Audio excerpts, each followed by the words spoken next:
Ah, what is up? What is up? What is up? What is Gucci? Veterans, military, active duty. Your boy go be on here until you know. I ain't gonna be on here that long. I'll be on here, good enough. But I gotta get off at 12 sharp. Got a meeting with the big man with him. But yeah, you got any VA disability questions at all? Let your boy know. I'm gonna be answering questions for the next few minutes. Hey, whoever's in here, hey, appreciate you joining. Hey, you got any VA disability questions? Any claims, issues? Recently denied claims? Let your boy know. Lives have been pretty good, pretty lit. Veterans asking good questions as well as active duty military. By all means, you got a question, ask it. Please do not wait until the end of the video towards the time I plan on getting off. I do plan on getting off around 11:55, 11:58. Got a meeting at 12. So, hey, y'all got any VA disability questions? Let your boy know. See y'all coming in. Hey, as y'all come in, by all means, feel free to stop me, ask a question. If you're in the VA claims process, you got a question about something, recently denied claims, active duty military, trying to, learn a little bit about the VA claims process. Because we all know active duty, we don't really learn anything in the TAPS and TAM class or TRS. So and no one talks about VA disability while we're in until we're 2-3 years post military, and then that's when we got buddies that 10%, some buddies at 100%. What's up, Jerry? Hello, sir. Jerry Young. Hello, sir. Hope you're having a wonderful day. Yes, sir. Yes, sir. Over here on Air Force Base right now. Just got a fresh haircut. Not here. I definitely ain't never gonna get no haircut on the military base anymore. But yeah, there you go. Appreciate the love. Appreciate the stripe. Word. What's up, Tom Darko? Hey, y'all got any questions? Let your boy know. I'm just talking, just to talk. This Air Force Base is pretty legit. I mean, I really just come here for the gym. So if there's any veterans who are in the LA area, El Segundo Air Force Base is pretty legit. What's up, USM Big Dog? What's up, Big Dog? What's up, Gucci? What's Gucci, man? Just talking on here. Ah! Air Force food. Oh, there you go. The food is Gucci killers. Always LA. No way, dude. No way, dude. What's up, dog? What's up, dog? But yeah. I was talking with a veteran this morning. About his claim process. Iraq. He's a combat veteran. I put in a couple of claims specifically for you got to go way south and way west to get to me. Way east. Sorry. East. We fucking like Texas east or how east? Georgia east? How east are you, dog? By all means, stop me. I see a lot of y'all coming in. You got any questions? By all means. Tennessee, Big Tennessee. There you go, Big Ten. Oh, I got a couple of buddies out there as well. Well, not out there, but from there. I passed through on my way when I was out in my fucking Virginia. As I was a Army Mess Sergeant. There you go, there you go. Oh, I hope you was whipping it up in the kitchen, dog. Not not that averageness. You over there fucking flipping the brisk. But I had a veteran. He gave me a call this morning. On my way over here. He's talking about he wanted to get some advice about the claims process. It was his first time filing. He was a combat veteran. I think he was in the Navy. Yeah, he was in the Navy. He did some cool shit in the Navy. CBs, any Navy folk out there, by all means, let your boy know. But he put in his claim. He got a lot of denials. But specifically, he was service connected for PTSD, which is good because a lot of veterans don't get that on their first try. But he got it on his first try. He had a diagnosis. He had a stressor. And due to his symptomology and his impacts to his personal and his work life, the VA gave him 70% for that off the rip. Now he's been out of the military for the last 2 years. I don't know why he hasn't. I mean, like most vets, he didn't know about the VA claims process, even though he was receiving benefits from the VA. When it comes to the medical side, I mean, it's good as he was getting treated, but he gave me a call because he had a lot of claims that were either 0% or outright denied. And he was trying to go for sleep apnea. And I told him, I was like, hey, I don't know how your medical evidence is looking, but I mean, just because you have a diagnosis for anything, specifically sleep apnea right now. Oh, we got Tom DeMarco. Oh, Darko, my bad. Carpal tunnel. Carpal tunnel? Am I gonna file claim for it for all those meatloafs? Yes, sir. You should be. Shit, I'm like, damn, motherfucking meatloafs had to fucking stir that bitch up and shit. Motherfucking brick loafs. Come on, dog. Hey, get that shit. Carpal tunnel. You can't extend your fucking elbows and shit no more. How deep that motherfucking meatloafs were. Come on. Ah! But he had specific questions. Yes, sir. He had specific questions about sleep apnea, and he was like going in circles. Where the fuck? I pretty much told him like, hey, word up. If you don't have any in-source complaints, it's gonna be hard to get sleep apnea direct service connected. If you for your PTSD, if you're excessive body fat, if you're fat now, you're a little if you're overweight, if you gain weight since taking your PTSD medication, that could be an avenue of getting sleep apnea connected. Or if you actually do have issues of sleep apnea, signs and symptoms in your record, definitely you got to look at your service treatment record. I mean, no one's going to be your best, a better advocate for yourself than you looking through your own record, knowing what's in there. Then from there, he didn't know anything about secondary VA claims or disabilities. So I'm like, all right, well, definitely you gotta, pop open a book. It's not something I could just explain to you and you get it, especially if, you keep asking me all these questions about it. But he was a good sport. He was Gucci with it. The VA, at least with the denial, VA notice, standard denial nonsense. We acknowledge you have a disability, blah, blah, blah, blah. But he lacks in service complaints, and, he tried to file direct, so he wasn't getting anything for it. But if he actually goes through a service treatment record, see if he has any sleep complaints, he can definitely put in a claim for that. It just depends on his medical evidence if he has it. He was asking about nexus letters and stuff like that. Nexus letters are good. I would definitely recommend one. If your medical evidence is lacking, like complaints, medical evidence, that's when a nexus letter would definitely come in handy. Because, yeah, you may have a diagnosis, but that nexus letter is not going to be end all be all. Like, you're still going to need medical evidence that can support that letter being submitted alongside your claim. Shit like that. But hopefully he gets me that decision letter. I can read it up a little bit, give him some advice. Give him some tutelage. I told him subscribe to your boy. Fuck out the way with that bullshit. But yeah, you got any questions? Let your boy know. Gonna be answering questions for the next few minutes. About 15 minutes or so. I see some of y'all in here. By all means, don't be shy. No question is a crazy question.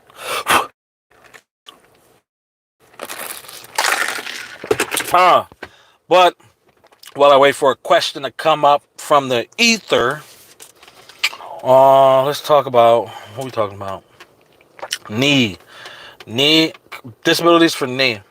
So a lot of veterans have a lot of musculoskeletal issues. And some, they get a single rating for the knee. They may get, 2 or 3 ratings for the knee. But the max you could get, there's multiple different disabilities you can get for your knee as long as your medical evidence supports. If you can't flex, flexion, limitation of flexion is from a seated position. How far can you bring your leg back? Your buttocks, booty, cheeks. And that's 0 to 30%. And then from a seated position, from the ground straight forward, how far can you extend? That's it, 0 to 50%. As well as any instability issues. If it buckles, if you have to use a cane, you could turn just your knee into 30, 50, another. And then 0 to 50 for instability. So you could definitely get 100% on the leg alone. But it just depends on if your medical evidence supports. A lot of veterans don't get into medical while they're in, and far and few between do it while they're out. Definitely you need to stay in. At least go see your primary care provider once a year at the very minimum. Regardless if you're permanent and total. If you're permanent and total, you should definitely be seeing your doctor once a year. Annual visit, check all the boxes and shit. maintain your disabilities. I mean, because even though you're permanent total, the VA can always come back and be like, okay, VA claims fraud. And then that's when you're like, oh shit, it's been 10 years, I ain't been seen. What the fuck? So, definitely want to take care of that. Motherfucking Cassius, Tyrant Lord, Debo. I've applied for auto allowance for buying a vehicle. I will in the near future. Want to do home improvement allowance. There you go, there you go. Yeah, I mean, if your disability allows, yeah, there's definitely you could take advantage of all those benefits. There's auto allowance, definitely there's a home improvement as well as a housebound allowance too, to make you let you make modifications to the house and shit that you plan on moving into. But definitely, if you do qualify for it, by all means, take advantage of it. That's a nice pretty penny right there. I think it's what it's about 26,000 for the housebound. I think it's about the same for the home improvement, if not a little more. For the vehicle allowance, I'm not too sure. For some reason, like a 16,500 keeps coming in my head. I'm not too sure on that, but I mean, yeah, definitely. I mean, take advantage of all the benefits that you can. Motherfucker, USMC, big dog, big Tennessee. Can't get a home improvement thing to pull up for me. I need to make a shower accessible for me. Okay, there you go. Bathing in a sink or sitting on the edge of the tub. So yeah, it does. Oh, this boy over there taking bird baths. There you go. Yeah, definitely. And if you're having a hard time doing it yourself, I mean, by all means, you can get with a veteran service organization. Wounded Warrior Project. You know, I say them a lot, but because I've had nothing but great things to say about Wounded Warrior Project. They helped me out. They took me from fucking 10 to 100% where they at, though. Know what I mean? And that was just the first VSO I got. She was very educated. She's been in the VA, you know. She was a VSO for a while, as well as she was a lawyer going to bat for veterans on the side. She got promoted, and then from that promotion, she put me on to another VSO that was on her team. He was good too. And he took me from 90 to 100. She took me from 10 I was dealing with her for 2 years. She took me from 10 to 90, and she was like, okay, young grasshopper, you are good. I'm like, no, I'm not. Come back. Save me. But yeah, Dallas Stringer filed for plantar fasciitis back in April 5th. Secondary to my service-connected knee, baby. There you go. I have a diagnosis from my civilian doctor with a DBQ. Oh, she. Plus, the CMP examiner diagnosed me as well. That's some good shit, Dallas. Motherfucking Dallas Stringer. Yeah, definitely you want to, I mean, and if the CMP examiner, they went the extra mile, but okay, yeah, you know, you got the medical evidence, your doctor who's, you know, treating you for your fucking plantar fasciitis knee issues, they supplied the DBQ to you, and it was all Gucci and shit. So this is okay, checking the box, let's get it, baby. LG, what's good, bro? What is good? Life's good. LG, what's up, brother, man? Cassius. The local VSO gave me misinformation about auto allowance. These guys are useless. I mean, I always say county VSOs is like throwing a fucking hula hoop on a fucking telephone pole. Not all of them are good. I mean, I was talking with a veteran yesterday on live, and he actually has a good county VSO that has access to VBMS, that's very, very communicative with him, giving him recommendations. That's unheard of. And you know, hopefully his claim, you know, the rest of his claim process goes well, and he get that 100%. Motherfucking Dallas Stringer, message retracted. What you talking about? Come on, okay. Motherfucking Cassius, the WW project in Jacksonville, Florida is worthless and useless. I mean, might be, man. I might be. So for some of y'all don't need to physically see. I mean, you know, if you like the physical, you know, the intimacy with seeing someone in person, I mean, by all means. But if you're able and you're willing to work with a VSO over the phone, through email, you know, telecommunications, that may be the best way to go. I mean, I've never met my VSOs physically in person, and my first one, she took me from 10 to 90, and then the second one, he took me from 90 to 100. All email and phone. So, I mean, it's unfortunate that Jacksonville fucking node is fucking trash. But definitely, I mean, if you are still with one on your project, you can contact the 1-800 number and be like, hey, I want a seasoned VSO, one that's communicative, one that has access to VBMS, and one that's not gonna fucking wipe his ass with my fucking claim. Motherfucking LG, have you seen or heard of someone being service connected for flat feet but filed plantar fasciitis secondary? Yeah, I know a couple of veterans. But okay, I'll tell. Let me see. What time is it?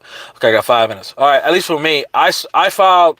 So I wasn't service connected for flat feet, but on my entry exam, I went in. I was diagnosed with mild to severe flat feet. I'm okay. Fast forward to now. I had a diagnosis of plantar fasciitis, and when I submitted my claim, for service aggravation request for flat feet as well as plantar fasciitis because they're both on the same DBQ. They're gonna be, if you're diagnosed for both, might as well go to this one CNP exam. Don't go to fucking two CNP exams. Because okay, you came in here for flat feet, we gave you 30. Now you're coming back for plantar fasciitis. What's the problem? And I was service connected for both.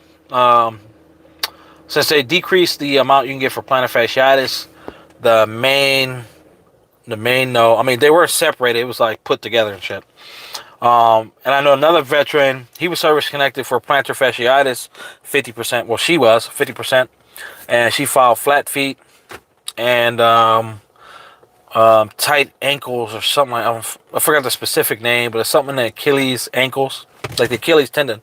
She filed both of those secondary to her plantar fasciitis. She got 20% for each leg for the ankle, Achilles, and I think 10% or 10 or 20%, 10% for one leg for flat feet, 20% for the other one. So it's definitely possible as long as your medical evidence supports LG Big A, Dallas Stringa. The VA deferred my plantar fasciitis claim and sent me to a podiatrist at the VA in Jacksonville, MS, Mississippi. What do I do? Bless America. A VA hospital? That's weird. That's really weird. I mean, you will have to take that appointment. You can't. It's not like you can't be like, oh, I don't want to do my CNP exam with a VA fucking doctor and shit. But I mean, if you think there was any issues, pardon me. If you think that if you run into any issues during that CNP exam, or that doctor is being asked, you can always put in a complaint. Like as soon as you finish the CNP exam, ask that doctor if they plan on surge connecting or increasing. If they give you some bullshit, oh, I need to look at your file. I'm like, they should look at your file prior to you coming in. If I can have them, I'm like, okay, well, fucking take some time, look at what we spoke about today, evaluate my file. I'll wait here. I want to know now before I leave. So if you think it's a bad exam, you can always request a inadequate exam. And, if you had any issues with the doctor specifically, you can let the VA know. Or if you have a VSO that's working with you, you can let them put in that request, and then they'll reschedule you for another CNP exam. More than likely, it's going to be through one of the third parties. Motherfucking Castus. I was diagnosed with pes, plantar fasciitis, and ankle tendonitis. What is that? Tendonitis. There you go. I'm not a doctor, so I'm sure y'all laughing at me. This motherfucker can't goddamn pronounce. I filed a claim months ago in the Navy. Wait on the decision. There you go. Hopefully you get depending on your severity, you can get anywhere from 0 to 50% for pes planus. Plantar fasciitis now is 0 to 30%, so you can't get any more. I mean, I think they changed it back in 2021, beginning of 2022. The max for both was 50, but since a lot of, I guess, usually when a lot of veterans start putting in a claim for something, they'll fucking try to decrease it. So like plantar fasciitis was 50, and if you're at a 50% prior to that, you'll be grandfathered in. But now it's at 30% max, 50% for pes planus. It's not too many veterans with pes planus, so they maintain that one at 50. That's the same reason why they're trying to take away benefits, they proposed like a year and a half, 2 years ago, changes to the sleep apnea and to the hearing tinnitus. but a lot of veterans didn't like that. So I mean, they're slow rolling it. I don't know if they're trying to bring that back, but hopefully they don't. Mm. But yeah. Anything else? Okay, LG, motherfucking life's good. Okay, last question before I gotta head out. LG, I think it's possible to link my knees, ankles, hips, and low back to my feet. Currently at 50% for flat feet. Yes, it's definitely possible. But you need to be complaining about it. If you're complaining about it, it's medically documented because everything starts from your feet up. Everything is connected to your spine. Your feet is connected to your spine one way or another, just like your hips, knees, and whatever fuck, back, booty crack. But if you're complaining about my flat feet, I'm walking around, I feel this pain. It starts building up in your fucking calves. It goes to your fucking knees. It goes to your hips and then to your low back. But you definitely need to be going in, making these complaints so your doctor can capture it. There's clear medical literature that has a linkage between from the feet up as well as from the neck to the hips and from the neck down. Neurological specific pains limitations start from the feet up. But yeah, hopefully I answer your question, motherfucker. LG Cassius, I was told all foot conditions lumped together 2 and receive the highest rating for the 3. I mean, that ain't, it's not necessarily true. Maybe so for like yes, they're in the same what is it? I forgot the name. They're considering the same group. However, if they can be differentiated from each other, you can get separate ratings. Or like if you have, because if it's equal across the board, more than likely they're gonna lump them together.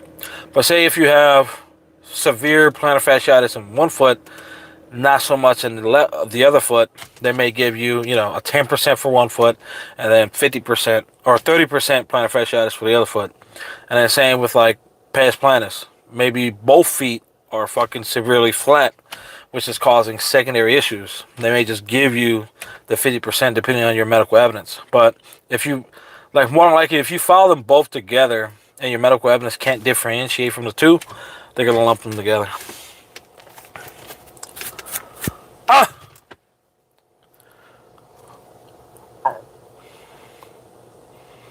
But I mean, that could be something new though. That could be something new.